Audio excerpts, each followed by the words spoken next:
Hello students, इस question में हम लोग डिस्कस करने वाले हैं। देखिए, इस लेक्चर में हमको स्क्रीन पे क्वेश्चन नज़र आ रहा है, आप इसमें देख सकते हैं।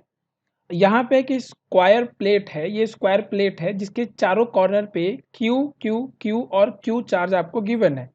क्लियर है ना? इसको आप ABCD नाम दे सकते हैं, मैंने क्वेश्चन में ABCD नाम नहीं दिया है। ओके, तो दिस इज स्क्वायर प्लेट जिसकी साइड जो है वो A है, यानी चारों साइड जो है वो सिमिलर होंगी क्योंकि ये स्क्वायर है। और यहाँ पे इसके डायगोनल के सेंटर से h हाइट पे आपको एक पॉइंट गिवन है जहाँ पे 1 कूलम का एक चार्ज रखा हुआ है और बाकी चारों कॉर्नर पे आपको कैपिटल Q चार्ज रखे हैं। ठीक है, इस तरह से हमको क्वेश्चन में ये चारों कॉर्नर को उस पॉइंट से मिलाया गया है जो यहाँ मैंने पर्पल कलर से दिखाया है।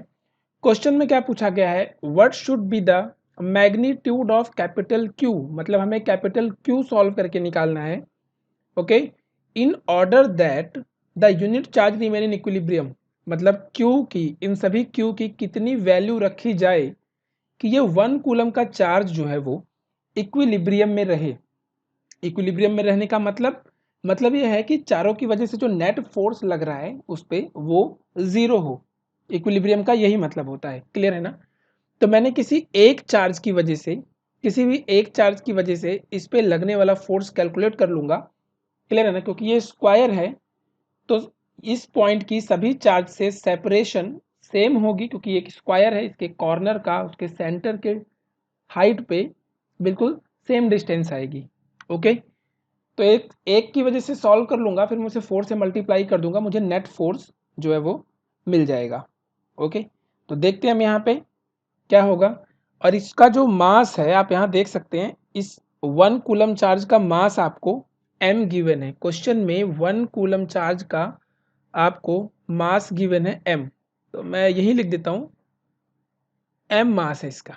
ठीक है ना, यानी इसका जो मास है वो m मास है। फाइन, तो हम इसे अब देख लेते हैं कैसे सॉल्व होगा। देखिए, ये जो डिस्टेंस आप देख रहे हैं q चार्ज, ये समझो मैंने ये वाली डिस्टेंस ली है। ठीक है, ये वाली डिस्टेंस है यहाँ पे, और यहाँ से लेके O पॉइंट, ये जो पॉइंट है आप देखो, ये वाला जो पॉइंट है, ये वाला पॉइंट, ये पॉइंट मैंने यहाँ पे ड्रॉ किया है।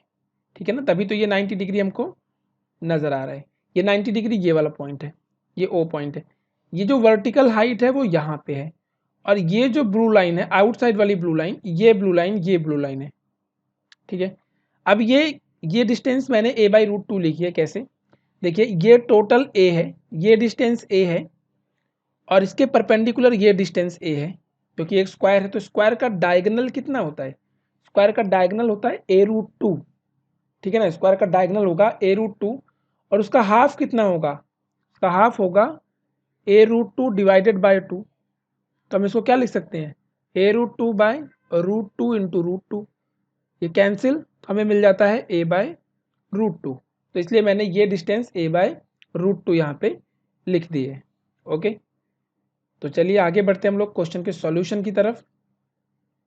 किसी भी एक चार्ज के लगने वाले फोर्स को हम यहाँ पे कैलकुलेट करने वाले हैं।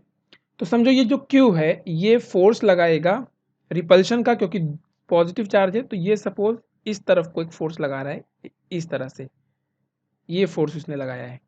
क्लियर है ना? समझो कि ये फोर्स जो है वो F फोर्स है, F है। तो अब ये थीटा एंगल है, तो इसके दो कंपोनेंट हो जाएंगे। देखिए, यहाँ से मैं ये हटा देता हूँ मास वगैरह, कि मैं डायग्राम ड्रॉ करना है यहाँ पे थोड़ा सा, तो आप समझ ही गए हैं ये 1 कूलम का चार्ज है। ठीक है, यहाँ पे आप देखिए इसके कंपोनेंट अगर हम करते हैं तो एक कंपोनेंट इधर जाएगा और दूसरा कंपोनेंट इसका वर्टिकल जाएगा। क्लियर है ना? एक कंपोनेंट यहाँ जाएगा, दूसरा वर्टिकल जाएगा। तो अगर ये एंगल थीटा है तो ये एंगल भी थीटा होगा। ठीक है ना? तो ये कितना हो जाएगा? ये हो जाएगा हमारे पास F sine theta, this is F sine theta, आप देख सकते हैं। And this vertical force is F cos theta. और ये जो इसका वेट होगा, इसका वेट जो होगा mg, इसका वेट mg डाउनवर्ड होगा। ऑब्वियस सी बात है, दिस इज डाउनवर्ड फोर्स जो कि उसका वेट होगा। ओके, ये दिस इज mg। क्लियर? ये हाइट h है। तो हमें ये फ्री बॉडी डायग्राम ड्रॉ करने के बाद इसे इसका सॉल्यूशन लिखना है, ठीक है ना। तो दिस इज h, फाइन। चलिए अब देखिए, अगर हम एक फोर्स की वजह से सॉल्यूशन बना लेते हैं तो हम उसको 4 से मल्टीप्लाई कर देंगे। तो सबसे पहले हम क्या करने वाले हैं, सबसे पहले हम f की वैल्यू कैलकुलेट करते हैं कि ये फोर्स एक्चुअल में है कितना, ठीक है ना। तो फोर्स जो होगा वो कितना होगा, देखिए फोर्स F होगा K Q1 Q2, मतलब एक तो Q चार्ज है, दूसरा 1 कूलम है, आप देख सकते हैं, यानी Q into one K Q1 Q2 divided by R square, मतलब उनके बीच का जो सेपरेशन है उसका स्क्वायर। तो ये सेपरेशन कितना है, ये a/√2 है और ये h है, तो ये कितना हो जाएगा, ये हो जाएगा रूट ऑफ a/√2 का स्क्वायर कितना होगा, a² बाय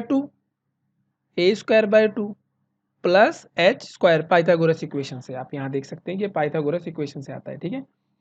तो ये इसका स्क्वायर करना है हमको, तो रूट हट जाएगा यहाँ पे, तो हो जाएगा सीधे सीधे a² by 2 plus h square. ये हमने लिख दिया है इलेक्ट्रोस्टैटिक फोर्स, जो कि एक चार्ज, ये वाला चार्ज इस 1 कूलम पे अप्लाई कर रहा है, ये फोर्स की वैल्यू आ चुकी है, ठीक है। तो नेट फोर्स कितना होगा, ये तो एक की वजह से है, नेट फोर्स कितना होगा, क्लियर। तो नेट फोर्स इसका 4 टाइम्स होगा, क्लियर है ना। और अगर आप ध्यान से देखेंगे तो इसको इक्विलिब्रियम में ऐसे ऐसे बहुत सारे फोर्स, देखिए इधर भी है, इधर भी है, ऐसे सभी की वजह से सबके हॉरिजॉन्टल फोर्सेस कैंसिल हो जाएंगे। समझो अगर यहाँ पे कोई चार्ज होता तो इसकी वजह से जो यहाँ पे फोर्स लगता है उसका भी एक हॉरिजॉन्टल एक वर्टिकल आता। तो इसका मतलब सिर्फ वर्टिकल ही बैलेंस करते, सबके हॉरिजॉन्टल एक दूसरे को कैंसिल कर देते, ठीक है ना। तो हम इस लाइन को यहाँ लिख देते हैं, यहाँ लिख देते हैं only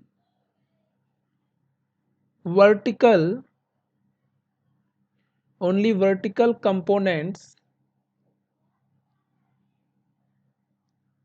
of all the forces will balance the weight mg of 1 coulomb charge, मतलब उसके चार्ज को सिर्फ वर्टिकल कंपोनेंट ही बैलेंस करेंगे, ओके, हॉरिजॉन्टल तो एक दूसरे को कैंसिल कर देंगे। तो आप यहाँ पे देख सकते हैं नेट फोर्स कितना आएगा इसका। बहुत अच्छा क्वेश्चन है ये, बहुत विजुलाइज करने वाला क्वेश्चन है। तो अगर आप एफ नेट देखेंगे तो यह जाएगा 4 टाइम ऑफ एफ, और उसका भी अगर आप वर्टिकल कंपोनेंट देखेंगे, परपेंडिकुलर कंपोनेंट अगर आप देखते हैं, सॉरी परपेंडिकुलर लिखना यहाँ ठीक नहीं रहेगा, ठीक है ना। जस्ट आप ये समझ लो कि इसका जो भी वर्टिकल कंपोनेंट वाई, ओके, तो ये कितना हो जाएगा, ये जाएगा 4 times F into cos theta, okay. तो ये आएगा कितना सॉल्व होके, ये आ जाएगा अपने पास 4KQ divided by a² by 2 plus h square, ये आ गया, और कॉस थीटा ये अपने पास वैल्यू आती है सॉल्व करने के बाद।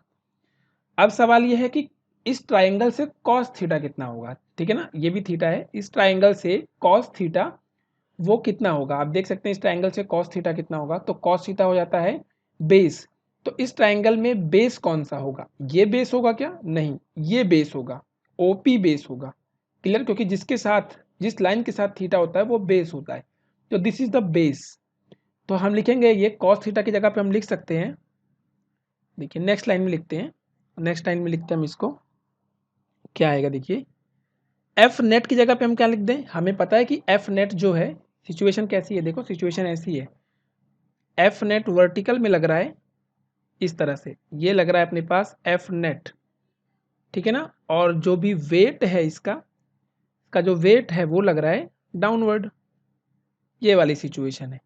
तो मैं एफ नेट को एम जी से बैलेंस कर देता हूँ, ओके। तो एफ नेट की जगह लिख देता हूँ मैं एम जी, क्यों हम ज़्यादा स्पेस वेस्ट करें, ठीक है ना, मैथमेटिक्स में हम इतने वीक नहीं है, हम डायरेक्ट लिख सकते हैं एम जी।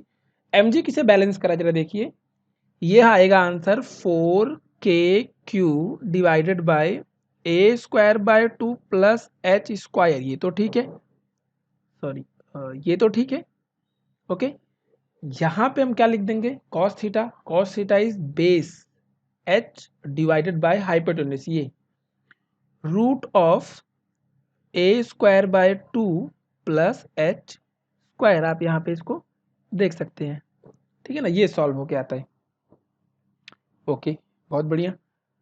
हमको करना क्या है अब, बस इसमें से क्यू बाहर निकालना है, बाकी सब राइट साइड लेके जाना है क्योंकि ये सब बैलेंस हो चुका है ऑलरेडी, ठीक है ना। तो अब फाइनल आंसर लिखने का टाइम है, तो यहाँ से बस क्यू को छोड़ के बाकी सब कुछ लिख डालते हैं हम लोग। तो देखिए क्यू को छोड़ के बाकी सब कुछ का आंसर कितना आएगा, तो हम इसको न्यू पेन से लिखते हैं।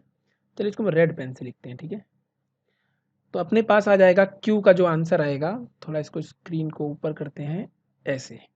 तो देखिए क्यू का आंसर आएगा, क्यू का आंसर आएगा, ध्यान से देखते रहना सब लोग, क्यू को छोड़ो बाकी सबको राइट साइड ले जाओ। तो ये कितना है, ये पावर 1 है और ये पावर 1/2 है, दोनों फैक्टर सेम है। तो 1 + 1/2 कितना, 3/2, और ये क्रॉस मल्टीप्लाई होकर ऊपर चले जाएंगे। तो ऊपर बचेगा mg और a square by 2 plus h square की पावर 3/2, ऐसा आ जाएगा। क्लियर?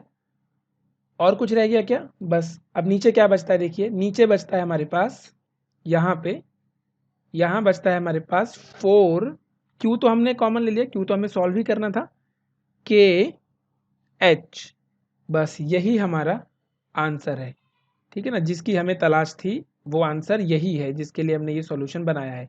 तो क्योंकि अगर आप इतनी वैल्यू लेते हो तब 1 कूलम जो है इक्विलिब्रियम में रहेगा, क्योंकि इक्विलिब्रियम मान के ही हमने उसे सॉल्व किया है, ठीक है। This is our final answer. बहुत बढ़िया क्वेश्चन था, जेई का क्वेश्चन था ये, ठीक है ना। आप लोग वीडियो आगे पीछे करके इसको नोट कर लेना, ठीक है। 17th लेक्चर था ये। देखिए हर एक वीडियो को मैं एक लेक्चर मान रहा हूँ, ठीक है ना। वीडियो 1 2 3 4 की जगह लेक्चर 1 2 3 4 मैंने बोला है। ओके, तो क्वेश्चन अगर ये समझ में आया तो आप लोग जो है वीडियो को लाइक कीजिए, और जो भी सजेशन हो उसे कमेंट बॉक्स में लिखिए आप लोग, राइट। और प्लीज़ आप लोग मेरे फेसबुक पेज को लाइक करना मत भूलिए, ठीक है ना, क्योंकि फेसबुक पेज पे ही मैक्सिमम इन्फॉर्मेशन रहेगी, ठीक है ना। इमेजेस या फिर पेपर्स वहाँ पे पोस्ट होंगे, यहाँ तो पोस्ट हो नहीं सकते, यहाँ तो सिर्फ वीडियो पोस्ट होती है। तो इस वजह से आप लोग फेसबुक पेज पे भी एक्टिव रहिए। मिलते हैं हम लोग नेक्स्ट वीडियो में, और नई नई चीज़ों के साथ। इलेक्ट्रिक फोर्स में पढ़ने के लिए बहुत कुछ है, मैं आपको पहले बता देता हूँ। इलेक्ट्रिक फोर्स में बच्चों पढ़ने के लिए बहुत कुछ है, ठीक है ना। इलेक्ट्रिक फोर्स ही बहुत ज़्यादा कवर करता है, उसके बाद फिर इलेक्ट्रिक फील्ड, ये 2 पॉइंट्स, ये 2 टॉपिक्स जो है इलेक्ट्रोस्टैटिक के, ये काफ़ी ज़्यादा हैं, ठीक है ना।